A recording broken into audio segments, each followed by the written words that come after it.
दोस्तों, बात 2017 की है। उत्तर प्रदेश के संभल जिले के एक गांव में एक बारात आई थी और जब बारात की द्वार पूजा हो रही थी तो दूल्हे को देखने के लिए गांव की लड़कियां, औरतें और ख़ास तौर से दुल्हन की कुछ सहेलियां छत पर खड़ी हो जाती हैं। महिलाएं मंगल गीत को गुनगुना रही थी।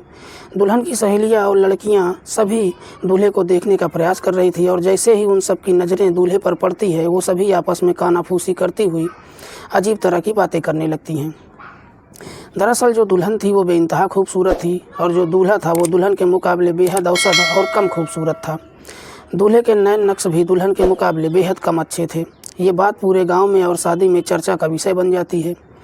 शादी होती है, लड़की की विदाई भी होती है और जब दुल्हन को पता चलता है कि उसका पति उसके मुकाबले बेहद औसत और कम खूबसूरत है और जब उसकी सहेलियाँ और उसके मायके की महिलाएँ उसको ताना देना शुरू कर देती हैं तो वो अपने पति से छुटकारा पाने के लिए जो तरकीब अपनाती है वो बेहद भयानक और ख़तरनाक होती है। वो जो तरकीब अपनाती है, जो रास्ता अपनाती है, उस पे चलकर उसको अपने पति से आज़ादी भी मिल जाती है। उसको अपने पति से आज़ादी तो मिल जाती है लेकिन वो सलाखों के पीछे पहुंच जाती है। आज की कहानी उस दुल्हन की है जो न सिर्फ अपनी ज़िंदगी बर्बाद कर लेती है बल्कि अपने गोद में पल रही एक मासूम बच्ची की ज़िंदगी तबाह और बर्बाद कर देती है और एक व्यक्ति की बहुत ही भयानक और दर्दनाक तरीके से जान ले लेती है। नमस्कार, प्रणाम। मैं आपका भाई, आपका दोस्त स्वागत करता हूं आपका हमारे चैनल पर। आज की सच्ची घटना है उत्तर प्रदेश के संभल जिले के थाने कुड़ फतेहगंज के अंतर्गत एक गाँव है बचेटा। 15 अप्रैल 2019 की सुबह 6 बजे के आसपास महेंद्र सिंह के घर से एक चीखने और चिल्लाने की आवाज़ें आने लगती हैं। एक व्यक्ति बहुत ही ज़ोर से चीख और चिल्ला रहा था। उसके चीखने और चिल्लाने की आवाज़ जब गांव के लोग सुनते हैं तो कुछ लोग उसके घर का मुख्य दरवाजे को पीटने लगते हैं। दरवाज़ा अंदर से बंद था और जब दरवाज़ा नहीं खुलता है तो कुछ लोग पड़ोस की छत से झांक कर देखने का प्रयास करते हैं कि आखिर ये व्यक्ति कौन है जो इतने ज़ोर ज़ोर से चीख और चिल्ला रहा है और चीखने वाला व्यक्ति आखिर चीख और चिल्ला रहा है तो वो क्यों चीख और चिल्ला रहा है। तभी महेंद्र सिंह का चचेरा भाई जो उनके पड़ोस में ही रहता था वो छत से कूद कर घर के भीतर प्रवेश करता है और उसने अपनी आँखों से जो दृश्य देखा वो वाकई में बहुत ही भयानक और ख़तरनाक था। दरअसल वो देखता है कि एक व्यक्ति बहुत ही बुरी तरीके से जल रहा था। उसके शरीर से आग की लपटें बहुत ज़ोर से उठ रही थी। वो ज़ोर ज़ोर से चीख और चिल्ला रहा था। वो उसकी चीख और पुकार सुनकर उसको बचाने का प्रयास भी करता है। उसको बचाने के प्रयास में उसके हाथ भी बहुत बुरी तरीके से झुलस जाते हैं। इस बीच गांव के और लोग भी छत से कूदकर आंगन में प्रवेश करते हैं। मुख्य दरवाजे को खोला जाता है और घर के बाहर जो लोगों की भीड़ थी वो सभी लोग घर के आंगन में आ जाते हैं। वो व्यक्ति अभी भी जल रहा था, चीख रहा था, चिल्ला रहा था। उसके चीखने और चिल्लाने की आवाज़ें कम नहीं हो रही थी। हालांकि लोगों ने उसको बचाने का बहुत प्रयास किया। पास में रखे एक कंबल को गीला करके उसको बचाने का भी प्रयास किया लेकिन तब तक वो व्यक्ति लगभग 90% जल चुका था। तभी कुछ लोगों ने 108 एम्बुलेंस को फ़ोन किया। 108 एम्बुलेंस को आने में लगभग आधे घंटे से ज़्यादा का समय लग जाता है। तब तक वो व्यक्ति चीखता और चिल्लाता रहता है। चीखने वाले व्यक्ति का नाम होता है सत्यवीर सिंह, जिसकी उम्र लगभग होती है 22 वर्ष।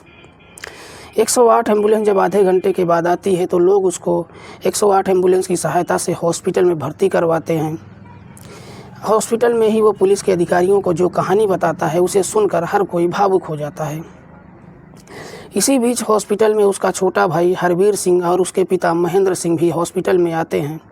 महेंद्र सिंह रो रो कर लोगों को बताते हैं कि सुबह 5 बजे उनको गेहूं काटने खेत पे जाना था। वो अपने छोटे बेटे को लेकर बड़े बेटे के पास जाते हैं और कहते हैं कि बेटा चलो खेत में गेहूं काटना है।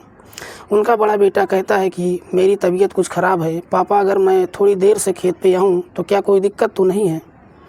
वो कहते हैं कि ठीक है बेटा, कोई दिक्कत नहीं है, तुम आराम से खेत पे आओ और एक काम करना, जब खेत पे आने लगना तो हमारे लिए चाय और थोड़ा नाश्ता पानी लेके आना। वो खेत पर जाते हैं, गेहूं काटने लगते हैं लेकिन उनका बड़ा बेटा खेत पर नहीं आता है। कुछ देर बाद गांव के कुछ लोग उनके पास जाते हैं और उनको बताते हैं कि उनका बड़ा बेटा बहुत ही बुरी तरीके से जल रहा है। इस बीच पुलिस के कुछ अधिकारी भी मौके पर पहुँचते हैं। जलने वाला सत्यवीर सिंह बताता है कि साहब आग ऐसे नहीं लगी है बल्कि आग लगाई गई है। वो बताता है कि उसकी शादी साल 2017 में संभल जिले के ही पैंगा रफातपुर गांव में होती है और जब बारात जाती है तो बारात में पता चलता है कि उसकी बीवी बहुत खूबसूरत है और वो अपनी बीवी के मुकाबले कम खूबसूरत है। उसी दिन से उसकी बीवी को आसपास की लड़कियां और औरतें टोकना और ताना मारना शुरू कर देती हैं, जिसका असर उसकी बीवी पर भी होता है। जब वो घर पे आती है तो कोई काम नहीं करती है। वो उसको भी बार बार चिढ़ाती रहती थी, बार बार उससे लड़ती रहती थी। वो अपने संबंध को सुधारने का बहुत प्रयास करता है, लेकिन हालात नहीं बदलते हैं। धीरे धीरे वक्त आगे बढ़ता है और उसको एक प्यारी सी बेटी होती है। बेटी के जन्म के बाद उसको लगता है कि अब उसके घर में कुछ खुशियाँ आएंगी और घर में कुछ शांति होगी। कहीं ऐसा ना हो जाए कि पति पत्नी का रिश्ता काले और गोरे रंग की वजह से ख़राब हो जाए। धीरे धीरे समय आगे बढ़ता है। वो अपनी बीवी को लेकर ससुराल जब भी जाता था तो वहाँ की महिलाएं और दुल्हन की सहेलियाँ उसको ताना देती ही रहती थी। और ऐसा ही कुछ होता है 14 अप्रैल 2019 को, जब वो अपनी बीवी को लेने उसके मायके गया था। तब भी वहाँ उसकी सहेलियाँ और उसके घर की औरतें उसको ताना देना शुरू कर देती हैं, जिससे चिढ़कर वो बोलती है कि तुम मुझे पसंद नहीं हो, मेरे घर वालों को तुम पसंद नहीं हो, मेरी सहेलियों को नहीं पसंद हो और ना ही मेरे गांव वालों को तुम पसंद हो। मुझे तुमसे छुटकारा चाहिए। और अगले दिन सुबह जब वो 6 बजे के आसपास जब वो सो रहा होता है तो उसकी बीवी उसके बिस्तर के चारों तरफ पेट्रोल छिड़क कर आग लगा देती है। वो आग से जलने लगता है। उसकी बीवी ने इस बात को झुठलाने का बहुत प्रयास किया, लेकिन पुलिस ने जब जांच और पड़ताल किया तो चश्मदीदों ने बताया कि घर का मुख्य दरवाज़ा अंदर से बंद था और उसकी बीवी घर के अंदर ही थी। और जब गांव के लोग छत से कूदकर घर में प्रवेश करते हैं तो उसकी बीवी इस बात का इंतज़ार कर रही थी कि उसका पति जलकर राख हो जाए। वो बड़े इत्मीनान से वहाँ खड़ी थी। साथ ही पड़ोसियों ने बताया कि वहाँ पर एक बड़ा सा डिब्बा भी पड़ा था, जिसे सूंघने के बाद लगा कि इसमें अभी भी थोड़ा सा पेट्रोल बचा है, शायद इसी से आग लगाई गई थी। साथ ही उसका चचेरा भाई जो था उसको बचाने का प्रयास कर रहा था, जिसमें उसके हाथ भी बहुत बुरी तरीके से झुलस जाते हैं, जबकि उसकी बीवी के हाथ नहीं जलते हैं। अगर उसकी बीवी के हाथ जलते तो शायद वो भी जेल की सलाखों के पीछे न जाती। सत्यवीर सिंह के छोटे भाई हरवीर सिंह की तहरीर पर पुलिस ने FIR दर्ज किया। मामले की जांच पड़ताल करके चार्जशीट कोर्ट में पेश किया और कोर्ट में बताया कि आखिर एक बीवी ने सिर्फ इसलिए अपने पति की जान ले ली क्योंकि बीवी गोरी थी और पति काला था। इस मामले की सुनवाई कर रहे थे न्यायाधीश अशोक कुमार यादव। उन्होंने इस महिला को 25,000 रुपये का अर्थदंड दिया, साथ ही उम्र कैद की सज़ा सुनाई और साथ ही कहा कि तुमने अपने पति से तो छुटकारा पा लिया, साथ ही पूरी ज़िंदगी तुम अब जेल में रहोगी और ये महिला जब तक ज़िंदा रहेगी ये जेल में ही रहेगी। और जब इलेक्ट्रॉनिक, प्रिंट और सोशल मीडिया के माध्यम से लोगों को ये पता चला तो सबको बड़ी हैरानी होती है कि जब ये घटना होती है तब उसकी गोद में एक 6 महीने की मासूम बच्ची भी पल रही थी। पुलिस ने जब इस महिला को गिरफ्तार किया तो बच्ची को भी इस महिला के साथ ही जेल भेज दिया, क्योंकि कोई भी बच्चा अपनी माँ के साथ जेल में जब तक उसकी उम्र 6 साल नहीं हो जाती तब तक रह सकता है। और जब बच्ची की उम्र 6 साल की हो जाएगी तो बच्ची की परवरिश कौन करेगा, बच्ची को कौन पालेगा, क्योंकि बच्ची का पिता तो मर चुका है और माँ पूरी ज़िंदगी जेल में रहेगी। एक माँ की लापरवाही की वजह से बच्ची के भविष्य पर सवालिया निशान खड़े हो जाते हैं। बच्ची की माँ का नाम प्रेमश्री नन्ही था। प्रेमश्री ने अपने पति से अलग होने का जो रास्ता अपनाया वो बेहद ही खतरनाक, डरावना और भयानक था। जब अदालत ने इस मामले की सुनवाई 6 नवंबर 2023 को हो रही थी और फैसला हो गया था, तब सत्यवीर सिंह का छोटा भाई हरवीर सिंह अदालत के बाहर पत्रकारों को रो रो कर बता रहा था कि भाभी को भैया बिल्कुल भी पसंद नहीं थे। वो बार बार कहती थी कि मैं कितनी गोरी हूँ, तुम्हारा भाई कितना काला है, कितना बदसूरत है और कितना गंदा है।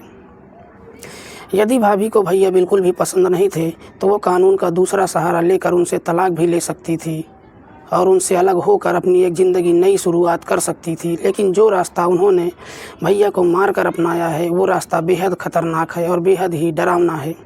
और इसमें उनके साथ उस बच्ची की ज़िंदगी भी ख़राब हो जाती है, जिस बच्ची का कोई दोष नहीं होता, जो अभी बिल्कुल भी मासूम है, जो दूध पीती बच्ची है। दोस्तों, आज की कहानी सुनाने का उद्देश्य किसी को परेशान करना नहीं है, किसी की भावनाओं को आहत करना नहीं है। हमारा उद्देश्य समाज में अपराध मुक्त एक नवीन समाज का निर्माण करना है, जहां अपराध का कोई भी स्थान न रहे। मिलते हैं एक सच्ची कहानी के साथ, तब तक के लिए नमस्कार, जय हिंद।